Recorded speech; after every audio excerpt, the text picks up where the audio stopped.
안녕하세요. 어브로드 브로드 TV의 코포입니다. 오늘은 조금은 자극적일 수 있는 주제를 가지고 왔습니다. 바로 악마는 과연 존재하는가에 관한 이야기를 해보고 싶습니다. 제가 이 이야기를 꺼내는 이유가 있습니다. 단순히 공포스러웠던 제 경험담을 들려드리기 위함이 아니고요. 오히려 저는 제 삶 속에서 몇 번 쉽게 설명하기 어려운 그런 순간들을 겪으면서 인간이 다 이해하지 못하는 영역이 있다고 느꼈습니다.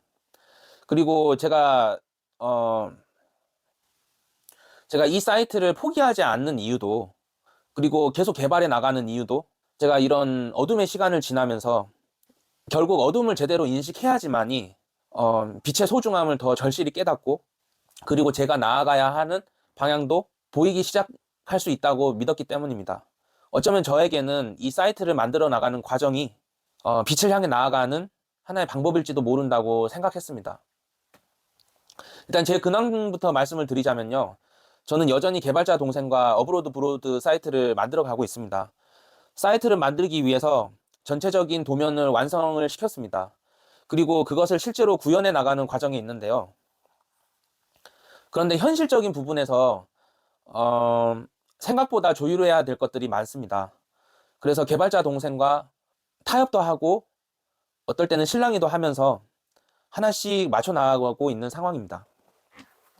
그래서 어떤 날은 좀 우울하기도 하고요. 어떤 날은 이제 문제가 풀리기 때문에 희망도 갖고 신나하기도 하는데 그 과정의 반복인 것 같습니다. 그래도 이제 부정적인 생각은 전혀 안 하려고 하고 저에게는 하나님이 항상 함께 하신다고 믿기 때문에 두려워하지 않으려고 합니다. 제가 영상을 제작하는데 항상 힘을 얻는 사람은 저의 와이프이고요. 그리고 가족들과 제 지인들인데요. 저는 제가 찍은 영상을 제가 스스로 많이 봅니다. 그리고 어, 이 과정 속에서 저도 많이 흔들릴 때가 많거든요. 그런데 다시 볼 때마다 제 마음을 추스려 잡고, 그리고 또 스스로 위안을 받고, 또 생각 정리가, 되더라고요. 그리고 무엇보다 제가 나아가야 할 목표를 더 뚜렷하게 하는 그런 느낌이 듭니다. 아무튼 이번 영상은 제가 1, 2, 3편으로 나눠서 제작을 해볼 건데요. 일부에서는 이제 주로 과거에 있었던 제 에피소드를 말씀을 드릴 거고, 2편에서는 예전 영상에서 제가 이전 영상에서 설명드렸던 제 인생이 무너질 뻔했던 시기와 그 안에서 겪었던 이야기들을 조금 더 자세히 나눠보고 싶습니다. 그리고 마지막 3부에서는 제가 이런 경험들을 통해서 어떤 결론에 도출을 하게 되었는지에 대해서 여러분과 함께 나눠보고자 합니다. 솔직히 말씀드리자면요. 오늘의 주제는 제 스스로가 생각해봐도 좀 두려운 주제입니다. 하지만 1편에서는 간단히 제가 어떤 영적인 체험을 했는지에 대한 얘기를 해볼 거고요.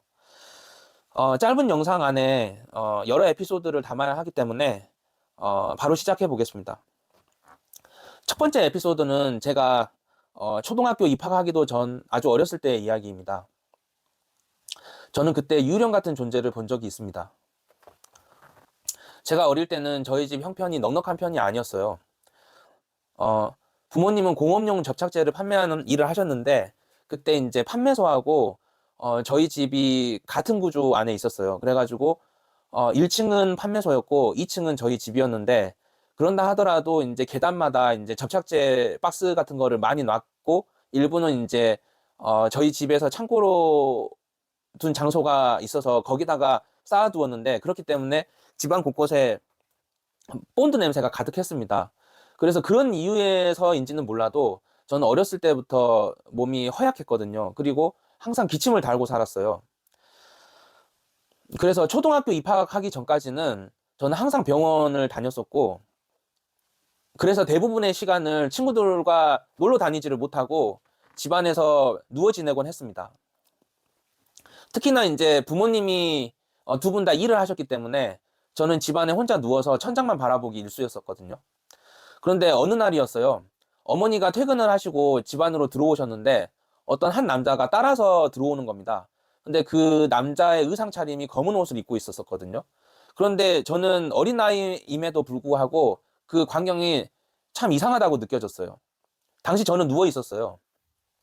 그런데 어머니와 그 남자가 서로 일면식이 전혀 없는 사이처럼 행동을 했었고, 어머니는 들어오시자마자 바로 부엌으로 향하셨거든요. 그리고 그 남성은 어머니를 무시를 하고 당시 거실에 누워있는 저에게로 바로 왔어요. 그런 다음에 누워있던 저에게 귓속말로 뭐라고 이렇게 장황하게 얘기를 해두고, 그 다음에 바로 그냥 문 밖을 나갔거든요. 그 다음에 그 남성은 다시 돌아오지도 않고 그게 끝이에요. 그런데 제가 그 상황을 정확하게 목격을 했었으니까 이게 잊혀지지가 않는 거예요.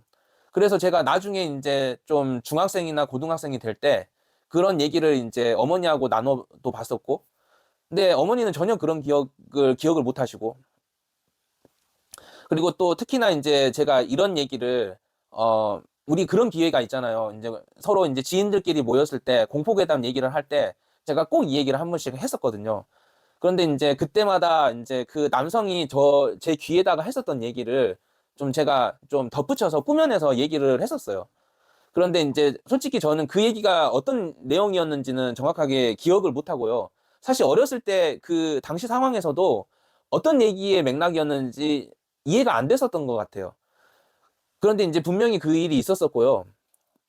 그런데 이제 나중에 지나서 생각을 해보니까 혹시 그 남성이 저승사자이지는 않았을까 하는 제 추측이 있었어요. 왜냐면 그 당시에 제가 정말로 몸이 허약하고 너무 아팠기 때문에, 어, 제 스스로도 그런 생각을 가끔 했었었거든요. 아, 어렸을 때는 정말 내가 아팠기 때문에 안 좋게 됐을 수도 있었을 것 같았다. 그렇게 생각을 했었습니다. 당시에는 제가 너무 많이 아팠었기 때문에 헛것이 보이지는 않았을까 하는 그런 생각을 하는 거죠. 이제 제가 두 번째 에피소드를 얘기를 해볼 건데요. 이거는 제가 중학교 때의 일입니다.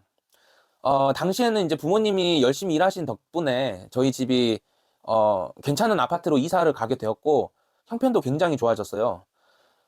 그리고 저도 건강을 많이 회복해가지고 정상적인 생활을 했었거든요.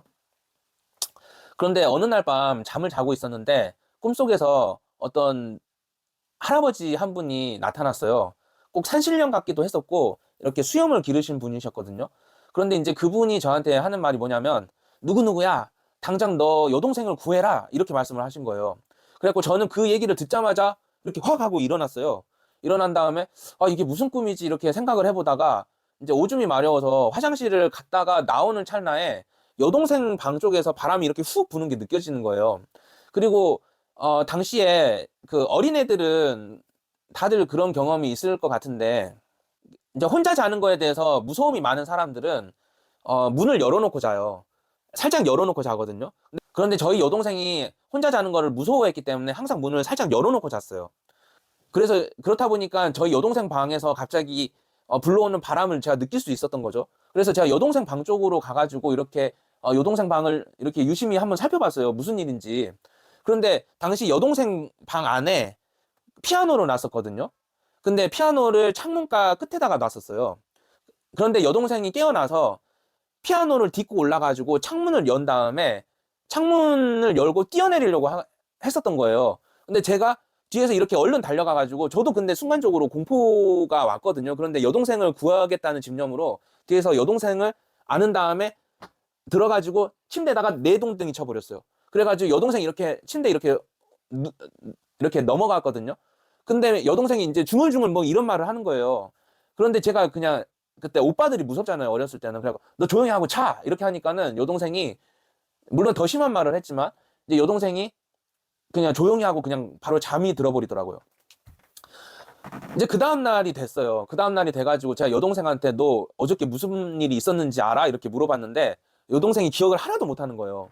근데 여동생이 몽유병이 있었던 사람이 아니었거든요. 근데 그때 딱 한 번 그런 현상이 일어나고 그 뒤로 전혀 그런 일이 없었어요.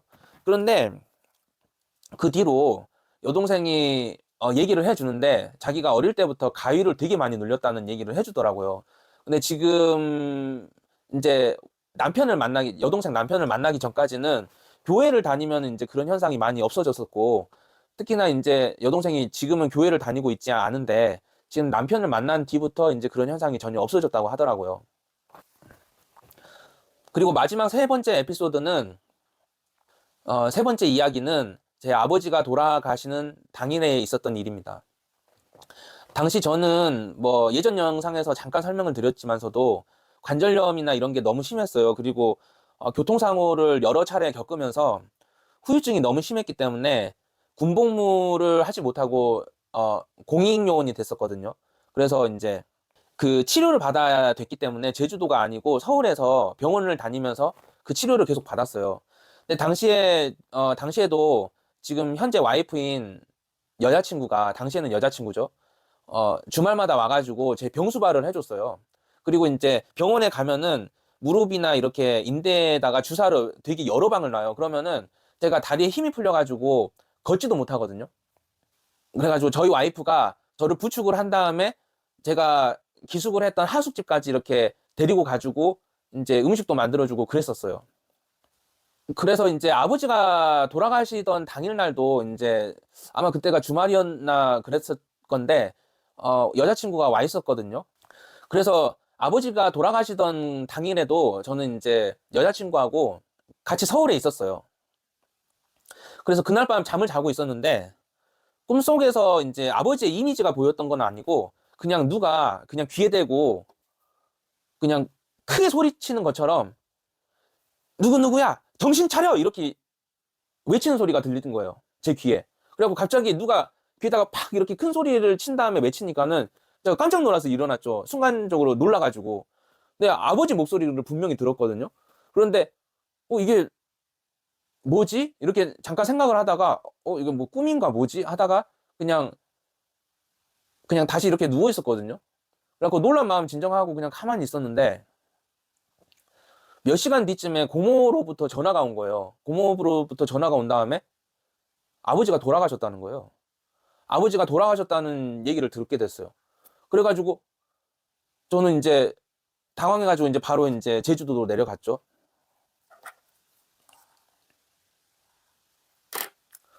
근데 이제 아버지가 돌아가시기 전에 제가 아버지의 목소리를 들은 거잖아요. 저는 서울에 있었는데. 제가 이렇게 과거에 제 에피소드를 말씀드렸습니다. 사실 이 외에도 제가 경험했던 다른 에피소드들이 더 있기는 한데요. 그런 에피소드들은 저나 제 가족들한테 상처가 될 수 있는 이야기이기도 하기 때문에 제가 생략을 했습니다. 그런데 저는 이런 에피소드들을 경험을 했음에도 그냥 무덤덤하게 받아들였어요. 어렸을 때 첫 번째 사건은 제가 워낙에 아팠으니까, 그러니까 우리가 아프면 헛것이 보인다고 하잖아요. 저는 이제 워낙 아팠으니까 제가 헛것이 보였겠구나 하고 그렇게 받아들였고요. 두 번째 에피소드 같은 경우에는 이제 여동생이 몽유병 같은 게 잠깐 있다가 없어졌나 그런 생각을 그냥 했었어요. 세 번째 에피소드 같은 경우에는 우리가 어릴 때는 특히나 막 그런 말 많이 듣잖아요. 부모하고 자식 간에는 뭔가 말로 할 수 없는 텔레파시 같은 것들이 통한다고. 그래서 저는 이제 그게 하나의 텔레파시 같은 맥락으로 봤었거든요. 그리고 이런 사건이 있었다고 하지만서도 삶에서 큰 비중을 차지하는 게 아니잖아요. 워낙 정신없이 바쁘게 살기도 했고, 그냥 그때는 그런 일이 있었겠구나 하고 넘겼어요. 근데 시간이 지나고 나이가 들면서 점점 드는 생각이 뭐냐면, 분명히 우리가 알지 못하는 영역에 무언가가 존재할 수도 있다는 생각이 강해졌어요.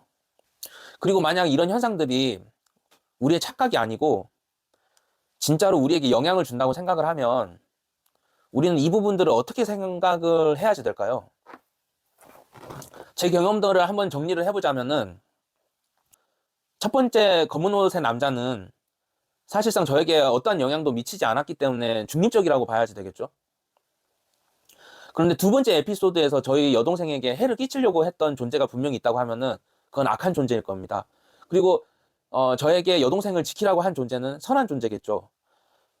그러면 그렇다면 마지막으로 제가 들었던 아버지의 목소리는 어떻게 해석을 해야 될까요? 그래서 제가 하고 싶은 얘기는, 영혼의 존재를 선악 개념으로 나누는 거는 잘못된 것 같습니다. 그리고 한 인간의 인생에서 수많은 날들 중에 하루에 일어난 한 사건만으로 어떤 것을 맹신하는 것도 잘못됐다고 생각을 해요.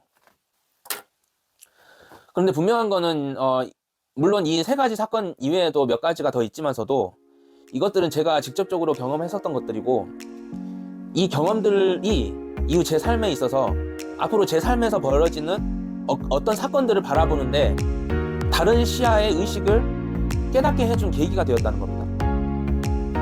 1부에 이어서 2편도 에피소드가 중점이 될 것 같고요. 그리고 제가 왜 이런 어려운 이야기들까지 꺼내면서 이 주제에 대해서 이야기하려는 목적은, 제가 그 3부에서 그 다른 시야에 대한 부분까지 합쳐져서 조금 더 정리된 흐름으로 말씀드리고 싶습니다. 그럼 2부에서 다시 뵙겠습니다. 감사합니다.